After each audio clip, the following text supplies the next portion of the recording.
अस्सलाम वालेकुम दोस्तों। तो कैसे हैं आप सब? होप सो सब ठीक होंगे। तो आज की जो वीडियो है इसका हमारा टॉपिक है सेफ्टीज ऑफ चिलर। हमारे चिलर में कौन कौन सी सेफ्टी यूज़ की जाती हैं जो हमारे चिलर को मेजर ब्रेकडाउन से बचाती हैं। तो आज मैं आपको लगभग 10 ऐसी सेफ्टीज़ के बारे में बताऊंगा जो हमारे चिलर में यूज़ होती हैं, जो हमारे चिलर को मेजर ब्रेकडाउन से बचाती हैं। तो वीडियो शुरू करने से पहले एक रिक्वेस्ट है कि जो भी मेरे फ्रेंड्स इस चैनल पे न्यू हैं वो चैनल को सब्सक्राइब कर लें ताकि आने वाली न्यू वीडियो का नोटिफिकेशन सबसे पहले आपको मिले। तो फ्रेंड्स, जो हमारी सबसे पहली सेफ्टी होती है वो होती है हमारी HP स्विच यानी हाई प्रेशर स्विच। ये हमारा हमेशा हाई साइड पे लगा होता है और इस स्विच का ये फंक्शन होता है कि हमारे जो चिलर की डिज़ाइनिंग होती है उस हिसाब से जो हमारा डिज़ाइनिंग प्रेशर होता है, जो हमारा रेफ्रिजरेंट यूज़ हो रहा होता है चिलर में, उसका जो हाई प्रेशर होता है, अगर हमारा रेफ्रिजरेंट का प्रेशर बढ़ेगा, फॉर एग्जांपल हमारी R134A रेफ्रिजरेंट हमारे चिलर में यूज़ हो रही है, तो जब उसका प्रेशर बढ़ेगा, डिस्चार्ज प्रेशर, जैसे कि उसका डिस्चार्ज प्रेशर 150 होता है, तो उससे जब वो लिमिट क्रॉस करेगा तो ये हमारे सिस्टम को ट्रिप करवा देगा। हमने जो हमारा हाई प्रेशर अलार्म होता है, हमने हमेशा इसे मैनुअली रीसेट करना होता है, ये ऑटो रीसेट नहीं होता और ये हमेशा हमारे चिलर की हाई साइड पे लगा होता है। दोस्तों, उसके बाद जो हमारी दूसरी सेफ्टी होती है वो होती है हमारी LP स्विच या लो प्रेशर स्विच, हम इसे कहते हैं। लो प्रेशर स्विच का ये काम होता है कि हमारे जो चिलर है उसमें अगर हमारे रेफ्रिजरेंट की क्वांटिटी कम हो जाए तो ये हमारे चिलर को ट्रिप करवा देगा। अगर क्वांटिटी कम होगी तो हमारा प्रेशर भी लो होगा। जैसा कि मैंने आपको बताया, अगर R134A रेफ्रिजरेंट है तो उसका सेक्शन प्रेशर 12 to 15 के दरमियान में होता है। तो अगर प्रेशर 12 to 15 से कम होगा तो ये हमारे चिलर को ट्रिप करवा देगा। जबकि हमने लो प्रेशर स्विच को हमेशा, इससे हम मैनुअली रीसेट नहीं कर सकते, ये हमेशा ऑटो रीसेट होता है। जैसे ही हमारा प्रेशर हमारे रिक्वायर्ड प्रेशर तक पहुंचेगा तो ये ऑटोमेटिकली हमारे चिलर को ऑन कर देगा।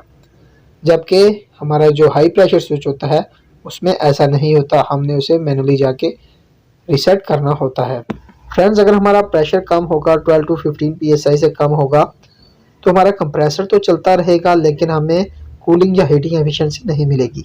फ्रेंड्स, जो हमारे चिलर में थर्ड नंबर पे सेफ्टी होती है वो आती है हमारी एंटी फ्रीज सेफ्टी। तो फ्रेंड्स, एंटी फ्रीज सेफ्टी हमारे एवापोरेटर में किसी भी वजह से आइस आ जाए, फॉर एग्जांपल हमारे जैसे चिलर का सेट पॉइंट 7 होता है, तो जब हमारा सेट पॉइंट 7 से कम होना शुरू हो जाएगा तो हमारे जब वाटर का टेम्परेचर माइनस में जाएगा, हमारी रेफ्रिजरेंट जो है हमारा हीट एक्सचेंज नहीं करेगा वाटर के साथ, तो जैसे ही हमारा टेम्परेचर माइनस में जाने लगा होगा तो हमारी एंटी फ्रीज सेफ्टी हमारे चिलर को ट्रिप करवा देगी। क्योंकि जो आइस होती है हमारे एवापोरेटर में, हमारे एवापोरेटर को डैमेज कर सकती है, क्योंकि वाटर जब लिक्विड से सॉलिड स्टेट में चेंज होता है तो सॉलिड स्टेट की हुजम ज़्यादा होता है। तो अगर हुजम ज़्यादा होगा तो हमारे एवापोरेटर में डैमेज होने का या मेजर ब्रेकडाउन होने का ख़तरा होता है। इसलिए हम एंटी फ्रीज सेफ्टी यूज़ करते हैं ताकि हमारे चिलर को मेजर ब्रेकडाउन से बचाया जा सके। उसमें अगर आइस आने वाली हो, हमारा टेम्परेचर माइनस में जाने लगा हो, तो ये हमारे सिस्टम को ट्रिप करवा दे। फ्रेंड्स, उसके बाद जो हमारी सेफ्टी आती है फोर्थ नंबर पे, वो हमारी होती है वाटर फ्लो स्विच। तो फ्रेंड्स, जो हमारा वाटर फ्लो स्विच होता है ये हमारे एवापोरेटर साइड पे भी लगा होता है और हमारे कंडेंसर साइड दोनों पे लगा होता है। किसी भी रीजन में अगर हमारे एवापोरेटर या कंडेंसर में वाटर का प्रेशर, वाटर का फ्लो कम हो जाएगा तो ये हमारे चिलर को ट्रिप करवा देगा। पहले तो हमारा चिलर चलेगा ही नहीं, अगर चालू हालत में है, रनिंग कंडीशन में है, तो ये हमारे चिलर को ट्रिप करवा देगा। अगर हमारे कंडेंसर में वाटर का फ्लो कम हो जाए तो हमारा कंडेंसेशन का अमल नहीं होगा, जिसकी वजह से हमारा हाई प्रेशर जाने वाला होता है, यानी हाई प्रेशर हो जाएगा।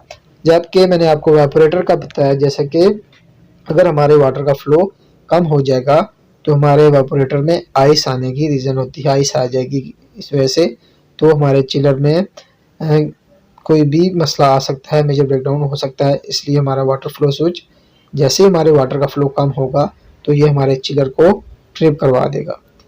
फ्रेंड्स उसके बाद जो हमारे 5th नंबर पे सेफ्टी आती है चिलर की, वो हमारी होती है फेज रिवर्सल या फेज सीक्वेंस सेफ्टी। ये हमारी इलेक्ट्रिकल साइड की सेफ्टी होती है।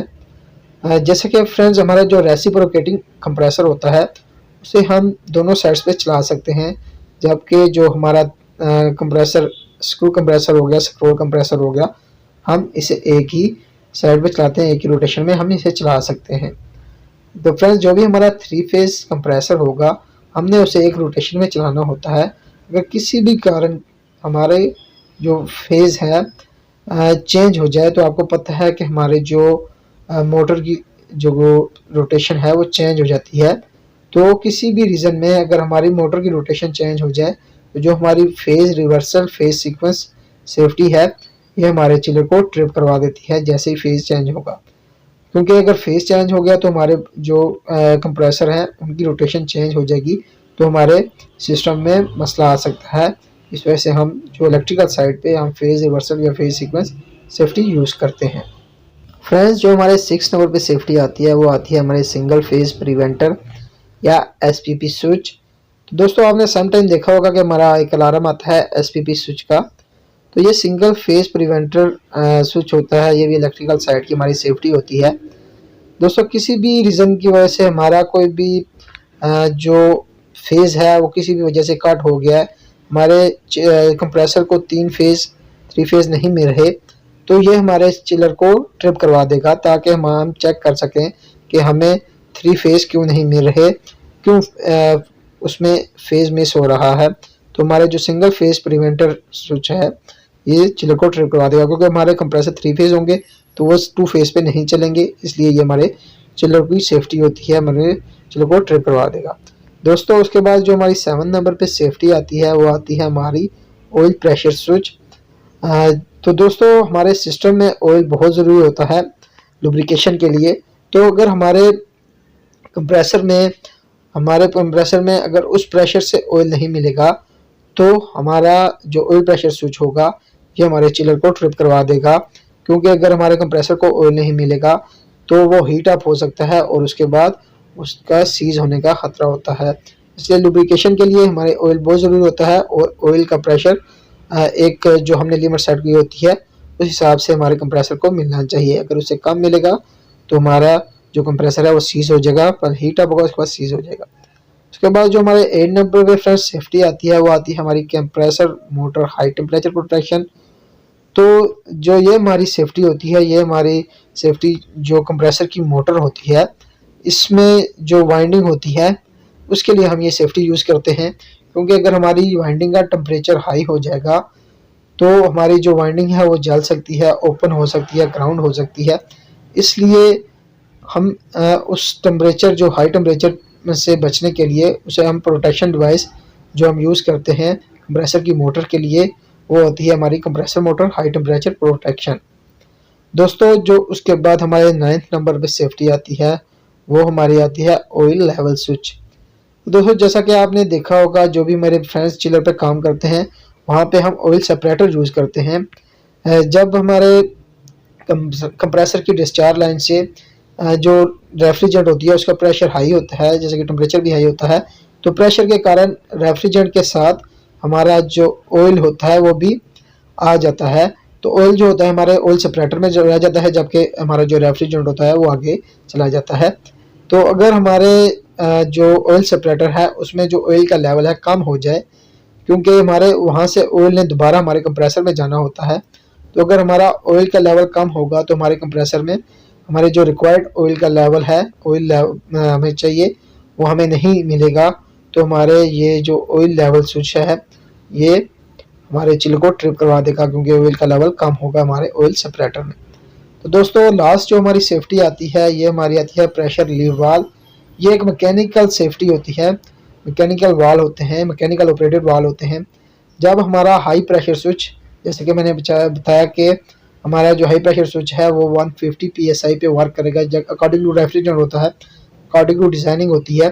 अगर हमारा हाई प्रेशर स्विच भी वर्क नहीं कर रहा तो उसके बाद हमारे ये मैकेनिकल जो ऑपरेटेड प्रेशर रिलीव वाल्व होते हैं ये वर्क करते हैं और हमारे जो सिस्टम में है उसे मेजर ब्रेकडाउन से बचाते हैं। अगर हमारा एचपी स्विच वर्क नहीं करेगा तो हमारा ये प्रेशर रिलीव वाल्व वर्क करेगा और हमारे चिलर को मेजर ब्रेकडाउन से बचाएगा। तो दोस्तों ये हमारी 10 सेफ्टीज होती हैं हमारे चिलर में। तो उम्मीद है आपको समझ आ गई होगी। तो अगर वीडियो पसंद आए तो मेरे चैनल को सब्सक्राइब करना ना भूलिएगा, वीडियो को शेयर करना ना भूलिएगा, वीडियो को लाइक करना ना भूलिएगा। तो मिलते हैं इंशाल्लाह नेक्स्ट वीडियो में। जब तक के लिए अल्लाह हाफिज़।